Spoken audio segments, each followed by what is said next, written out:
ஏசாயன் புத்தகம் 6வது அதிகாரம். உசியா ராஜா மரணமடைந்த வருஷத்தில் ஆண்டவர் உயரமும் உன்னதமான சிங்காசனத்தின் மேல் வீற்றிருக்க கண்டேன். அவருடைய வஸ்திரத்தங்களால் தேவாலயம் நிறைந்திருந்தது. சேராபீன்கள் அவருக்கு மேலாக நின்றார்கள். அவர்களில் ஒவ்வொருவனுக்கும் அவ்வாறு செட்டைகள் இருந்தன. அவனவன் 2 செட்டைகளால் தன் முகத்தை மூடி, 2 செட்டைகளால் தன் கால்களை மூடி, 2 செட்டைகளால் பறந்து ஒருவரை ஒருவர் நோக்கி, சேனைகளின் கர்த்தர் பரிசுத்தர், பரிசுத்தர், பரிசுத்தர், பூமி அனைத்தும் அவருடைய மகிமையால் நிறைந்திருக்கிறது என்று கூப்பிட்டு சொன்னார்கள். கூப்பிடுகிறவர்களின் சத்தத்தால் வாசல்களின் நிலைகள் அசைந்து ஆலயம் புகையினால் நிறைந்தது. அப்பொழுது நான் ஐயோ அதமானேன், நான் அசுத்த உதடுகளுள்ள மனுஷன், அசுத்த உதடுகளுள்ள ஜனங்களின் நடுவில் வாசமாயிருக்கிறவன், சேனைகளின் கர்த்தராகிய ராஜாவை என் கண்கள் கண்டதே என்றேன். அப்பொழுது சேராபீன்களில் ஒருவன் பலிபீடத்திலிருந்து தன் கையிலே பிடித்த குரட்டால் ஒரு நெருப்பு தழலை எடுத்து என்னிடத்தில் பறந்து வந்து, அதனால் என் வாயை தொட்டு, இதோ இது உன் உதடுகளை தொட்டதினால் உன் அக்கிரமம் நீங்கி உன் பாவம் நிவர்த்தியானது என்றான். பின்பு யாரை நான் அனுப்புவேன், யார் நமது காரியமாய் போவான் என்று உரைக்கிற ஆண்டவருடைய சத்தத்தை கேட்டேன். அதற்கு நான், இதோ அடியேன் இருக்கிறேன், என்னை அனுப்பும் என்றேன். அப்பொழுது அவர், நீ போய் இந்த ஜனங்களை நோக்கி, நீங்கள் காதார கேட்டும் உணராமலும் கண்ணார கண்டும் அறியாமலும் இருங்கள் என்று சொல். இந்த ஜனங்கள் தங்கள் கண்களினால் காணாமலும் தங்கள் காதுகளினால் கேளாமலும் தங்கள் இருதயத்தினால் உணர்ந்து குணப்படாமலும் நான் அவர்களை ஆரோக்கியமாக்காமலும் இருக்க, நீ அவர்கள் இருதயத்தை கொழுத்ததாக்கி அவர்கள் காதுகளை மந்தப்படுத்தி அவர்கள் கண்களை மூடி போடு என்றார்.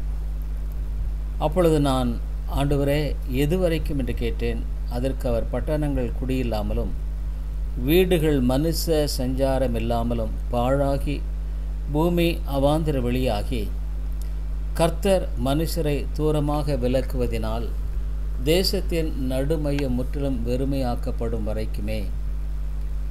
ஆகிலும் இதில் இன்னும் 10 1 பங்கு இருக்கும், அதுவும் திரும்ப நிர்மூலமாக்கப்படும். கர்வாலி மரமும் அரச மரமும் இளையற்று போன பின்பு அவைகளில் அடிமரம் இருப்பது போல அதன் அடிமரமும் பரிசுத்த வித்தா இருக்கும் என்றார். ஏசாயின் புத்தகம் 7வது அதிகாரம். உசியாவினுடைய குமாரனாகிய யோதாமின் குமாரன் ஆகாஸ் என்னும் யூதா தேசத்து ராஜாவின் நாட்களிலே, ரேத்சீன் என்னும் சிரியாவின் ராஜாவும் ரெமலியாவின் குமாரனுமாகிய பெக்கா என்னும் இஸ்ரவேலின் ராஜாவும் எருசலேமின் மேல் யுத்தம் பண்ண வந்தார்கள். அவர்களால் அதை பிடிக்கக்கூடாமற் போயிற்று. சீரியர் எப்பிராயிமை சார்ந்திருக்கிறார்கள் என்று தாவீதின் குடும்பத்துக்கு அறிவிக்கப்பட்ட போது, ராஜாவின் இருதயமும் அவன் ஜனத்தின் இருதயமும் காட்டிலுள்ள மரங்கள் காற்றினால் அசைகிறது போல அசைந்தது. அப்பொழுது கர்த்தர் ஏசாயாவை நோக்கி, நீயும் உன் மகன் சேயார் யாசுபுமாக வண்ணார் துறை வழியிலுள்ள மேற்குளத்து மதகின் கடைசி மட்டும் ஆகாசுக்கு எதிர்கொண்டு போய், நீ அவனை நோக்கி, சீரியர் எப்பிராயிமோடும் ரெமலியாவின் மகனோடும் உனக்கு விரோதமாக துர்ஆலோசனை பண்ணி, நாம் யூதாவுக்கு விரோதமாய் போய் அதை நெருக்கி அதை நமக்குள்ளே பங்கிட்டு கொண்டு அதற்கு தபேயாலின் குமாரனாய் ராஜாவாக ஏற்படுத்துவோம் என்று சொன்னது நிமித்தம் நீ பயப்படாமல் அமர்ந்திருக்க பார். இந்த 2 புகைகிற கொள்ளிக்கட்டைகளாகிய சீரியரோடே வந்த ரேத்சீனும் ரெமலியாவின் மகனும் கொண்ட உக்கர கோபத்து நிமித்தம் உன் இருதயம் துவள வேண்டாம். கர்த்தராகிய ஆண்டவர் அந்த ஆலோசனை நிலை நிற்பதில்லை, அதன்படி சம்பவிப்பதும் இல்லை. சீரியாவின் தலை தமஸ்கு, தமஸ்குவின் தலை ரேத்சீன்.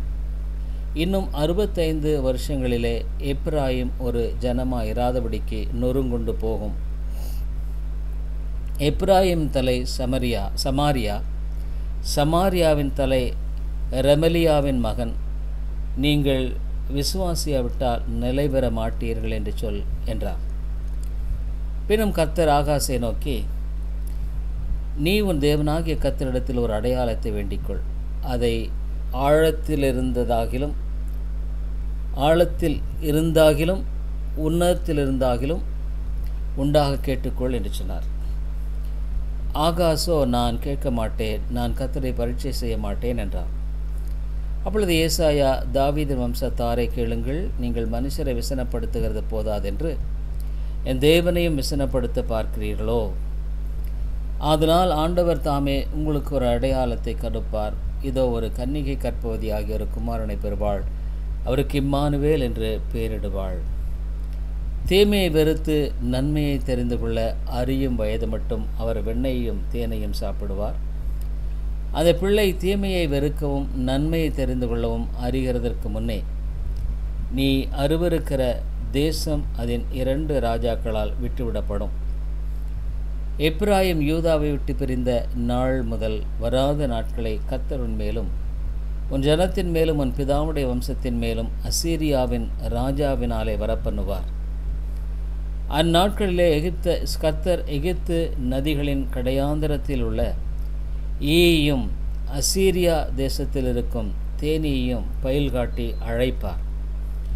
அவைகள் வந்து ஏகமாய் வனாந்தரங்களின் பள்ளத்தாக்குகளிலும் கன்மலைகளின் வெடிப்புகளிலும் எல்லா முட்காடுகளிலும் மேய்ச்சல் உள்ள எல்லா இடங்களிலும் தங்கும்.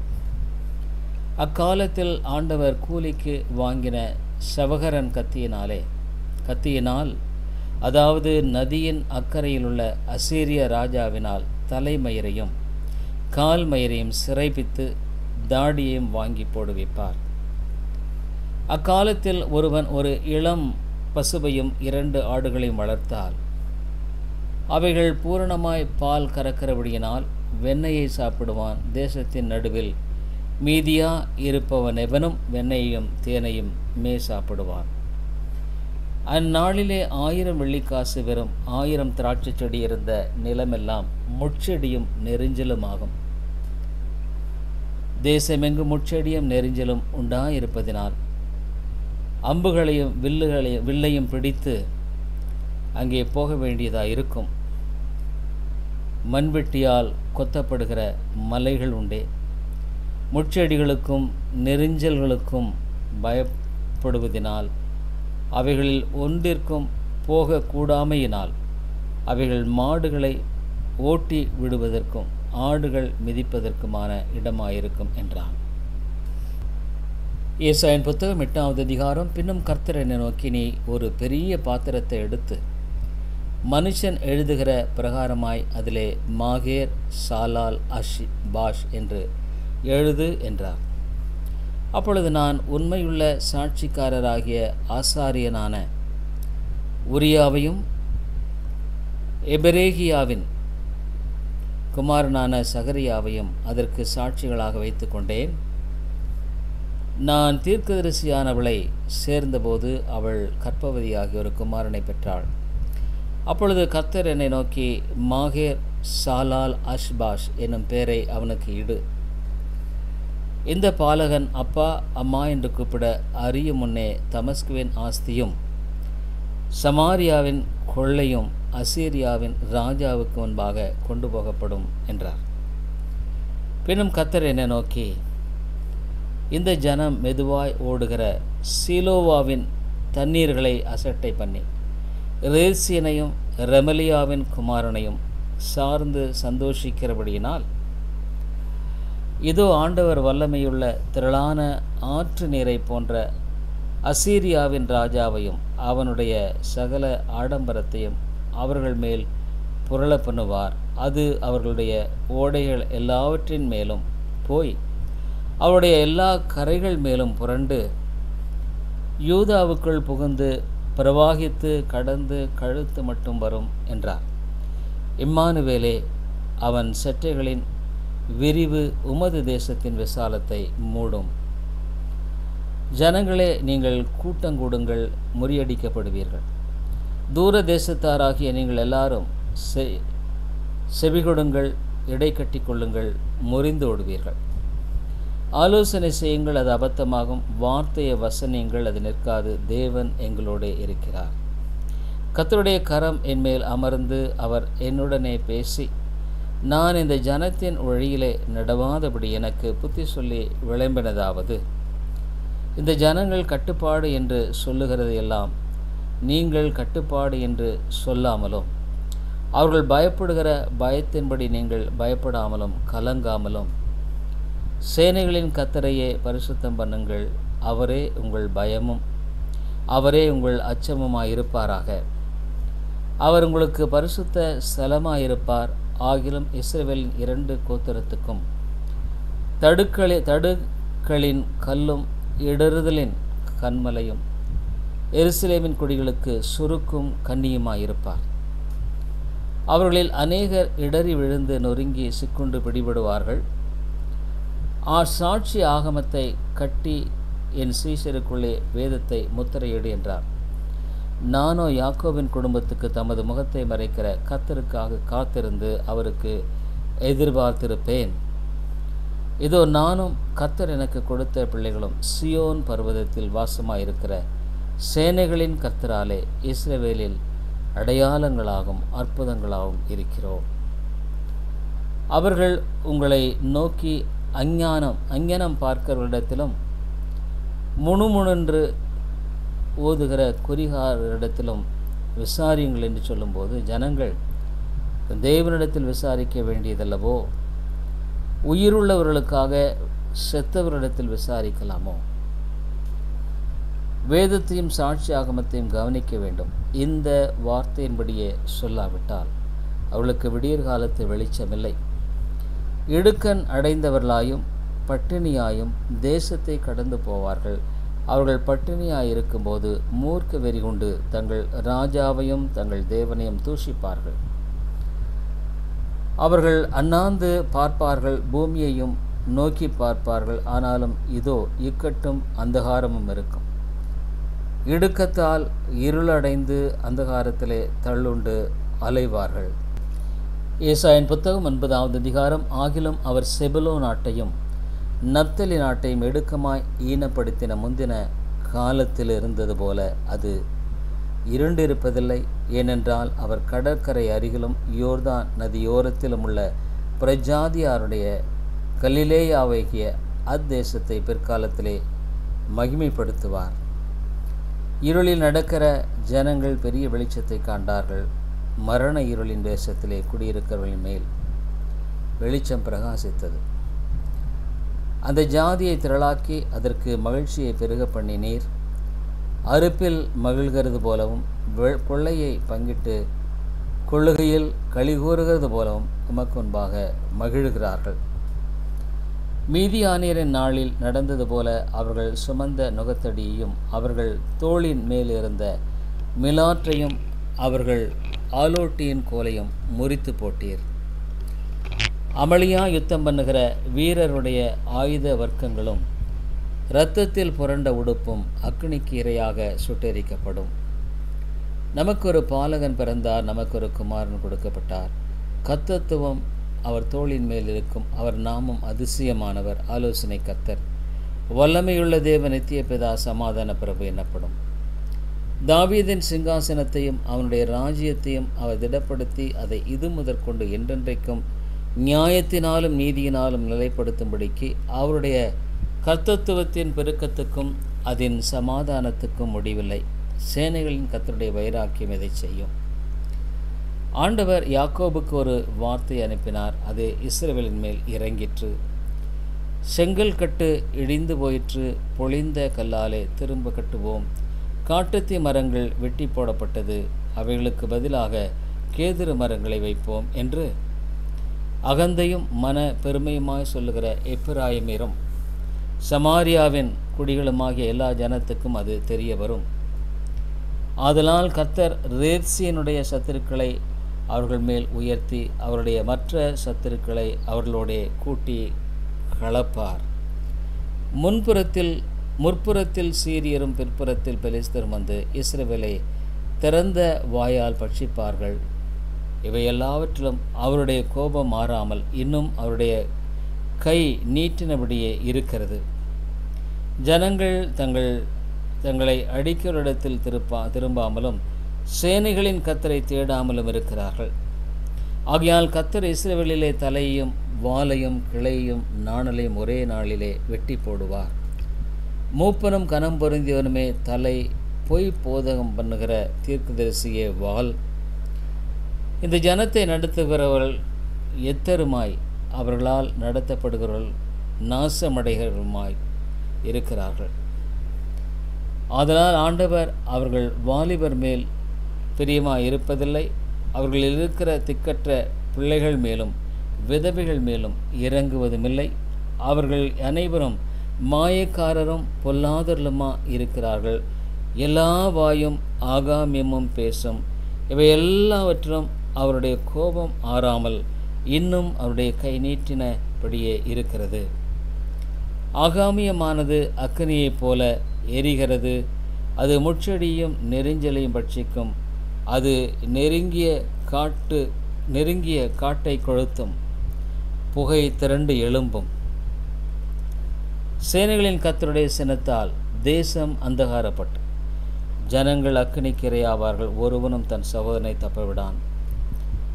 வலதுபுறத்தில் பட்சித்தாலும் பசித்திருப்பார்கள், இடதுபுறத்தில் தின்றாலும் திருப்தி அடையார்கள். அவன் தன் புயத்தின் மாம்சத்தை தின்பான். மனாசே எப்பிராயிம் மனாசேயும் பட்சிப்பார்கள். இவர்கள் ஏகமாய் யூதாவுக்கு விரோதமாக இருப்பார்கள். இவை எல்லாவற்றிலும் அவருடைய கோபம் ஆறாமல் இன்னும் அவருடைய கை நீட்டினபடியே இருக்கிறது. ஏசாயாவின் புத்தகம் 10வது அதிகாரம். ஏழைகளை வழக்கிலே தோற்க பண்ணவும், என் ஜனத்தில் சிறுமையானவர்களின் நியாயத்தை புரட்டவும், விதவைகளை சூறையாடவும், திக்கற்ற பிள்ளைகளை கொள்ளையிடவும், அநியாயமான தீர்ப்புகளை செய்கிறவர்களுக்கும் கொடுமையான கட்டளைகளை எழுதுகிறவர்களுக்கும் ஐயோ. விசாரிப்பின் நாளிலும் தூரத்திலிருந்து வரும் பால் கிடைப்பின் நாளிலும் நீங்கள் என்ன செய்வீர்கள்? உதவி பெறும்படி யாரிடத்தில் ஓடுவீர்கள்? உங்கள் மகிமையை எங்கே வைத்து விடுவீர்கள்? கட்டுண்டவர்களின் கீழ் முடங்கினால் ஒழிய கொலை செய்யப்பட்டவர்களுக்குள் விழுவார்கள். இவை எல்லாவற்றிலும் அவருடைய கோபம் மாறாமல் இன்னும் அவருடைய கை நீட்டினபடியே இருக்கிறது. என் கோபத்தின் கோலாகிய அசீரியனுக்கு ஐயோ, அவன் கையில் இருக்கிறது என் சினத்தின் தண்டாயுதம். அவபக்தியான ஜனங்களுக்கு விரோதமாய் நான் அவனை அனுப்பி எனக்கு கோபமூட்டின ஜனத்தை கொள்ளையிடவும் சூறையாடவும் அதை வீடுகளின் சேற்றை போல் மிதித்து போடவும் அவனுக்கு கட்டளை கொடுப்பேன். அவனோ அப்படி எண்ணுகிறதுமில்லை, அவன் இருதயம் அப்படிப்பட்டதை நினைக்கிறதுமில்லை.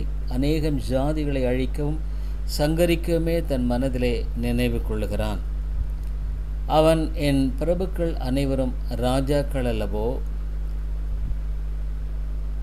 கல்னோ பட்டணம் கர்கேமிசை போலானதில்லையோ? அர்பாத்தை போலானதில்லையோ? சமாரியா தமஸ்குவை போலானதில்லையோ? எருசலேமையும் சமாரியாவையும் பார்க்கலும் விசேஷித்த சிலைகளில் வைக்கிற ராஜ்யங்களை என் கை கண்டுபிடித்திருக்க, நான் சமாரியாவுக்கும் அதன் விக்கிரகங்களுக்கும் செய்தது போல எருசலேமுக்கும் அதன் விக்கிரகங்களுக்கும் செய்யாமல் இருப்பேனோ என்று சொல்லுகிறான். ஆதலால் ஆண்டவர் சியோன் மலையிலும் எருசலேமிலும் தமது செய்கைகளெல்லாம் முடித்திருக்கும் போது அசீரிய ராஜாவினுடைய பெருமையான நெஞ்சின் வினையையும் அவன் கண்களின் மேட்டுமையான பார்வையும் நான் விசாரிப்பேன் என்கிறார். அவன் என் கையின் பலத்தினாலும் என் ஞானத்தினாலும் இதை செய்தேன்.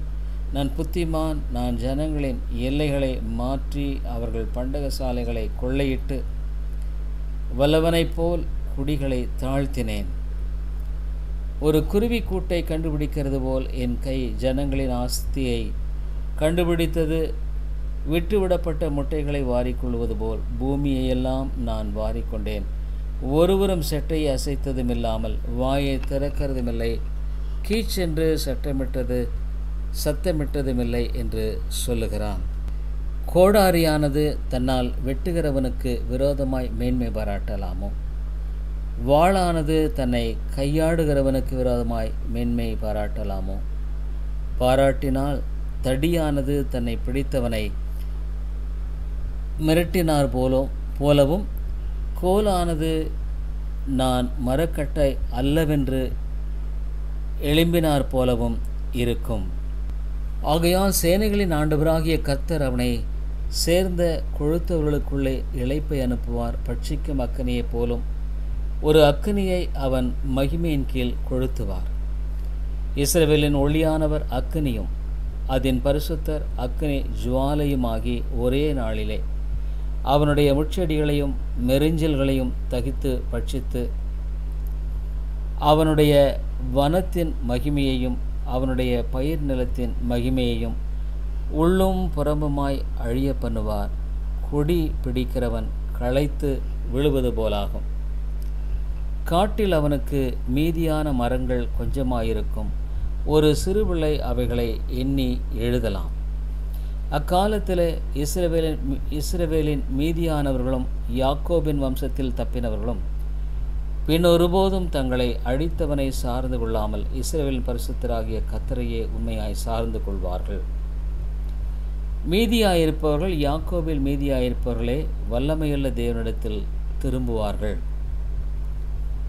இஸ்ரவேலே, உன் ஜனங்கள் சமுத்திரத்தின் மணல் அத்தனையாயிருந்தாலும் அவர்களில் மீதியாயிருப்பவர்கள் மாத்திரம் திரும்பார்கள். தீர்மானிக்கப்பட்ட அழிவு நிறைந்த நீதியோடே புரண்டு வரும். சேனைகளின் கர்த்தராகிய ஆண்டவர் தேசங்களுக்குள்ளும் தேசத்துக்குள்ளெங்கும் தீர்மானிக்கப்பட்ட அழிவை வரச் செய்வார். ஆகையால் சீயோனில் வாசமாயிருக்கிற என் ஜனமே, அசீரியனுக்கு பயப்படாதே. அவன் உன்னை கோலால் அடித்து எகிப்தியரைப் போல் தன் தண்டாயத்தை உன்மேல் ஓங்குவான். ஆனாலும் இன்னும் கொஞ்ச காலத்துக்குள்ளே என் உக்கிரமும் அவர்களை சங்கரிக்க போகிறதுனால் என் கோபமும் தீர்ந்து போகும் என்று சேனைகளின் கர்த்தராகிய ஆண்டவர் சொல்லுகிறார். ஓரேப் கன்மலை அண்டையிலே மீதியானேர் வெட்டுண்டது போல் சேனைகளின் கர்த்தர் அவன் மேல் ஒரு சவுக்கை எழும்பி வர பண்ணி எகிப்திலே தமது கோலை கடலின் மேல் ஓங்கினது போல் அதை அவன் மேல் ஓங்குவார். அந்நாளில் உன் தோழி நின்று அவன் சுமையும் உன் கழுத்து நின்று அவன் நுகமும் நீக்கப்படும். அபிஷேகத்தின் நுகம் முறிந்து போகும். அவன் ஆகாயத்துக்கு வந்து மிக்ரோனை கடந்து மிக்மாசிலே தன் ரஸ்துக்களை வைத்திருக்கிறான். கனவாயை தாண்டி கேபாவிலே பாளையம் இறங்குகிறார்கள். ராமா அதிர்கிறது, சபலின் ஊராகிய கிபியா ஓடி போகிறது. காலிம் குமாரத்தியே, உரத்த சத்தமாய் கூப்பிடு. ஏழை ஆனதோத்தே, லாயிஸ் ஊர் மட்டும் எட்ட சத்தமிட்டு கூப்பிடு. மத்மேனா வலசை வாங்கி போகும். கேபீமின் குடிகள் தப்பி ஓட கூட்டம் கூடுகிறார்கள். இனி ஒரு நாள் நோபிலே தங்கி சியோன் குமாரத்தின் பருவத்துக்கும் எருசலேமின் மேட்டுக்கும் விரோதமாய் கை நீட்டி மிரட்டுவான். இதோ சேனைகளின் கர்த்தராகிய ஆண்டவர் தோப்புகளை பயங்கரமாய் வெட்டுவார். ஓங்கி வளர்ந்தவைகள் வெட்டுண்டு மேட்டுமையானவைகள் தாழ்த்தப்படும். அவர் காட்டின் அடர்த்தியை கோடாரியினாலே வெட்டி போடுவார். மகத்துவமானவராலே லீபனோன் விழும்.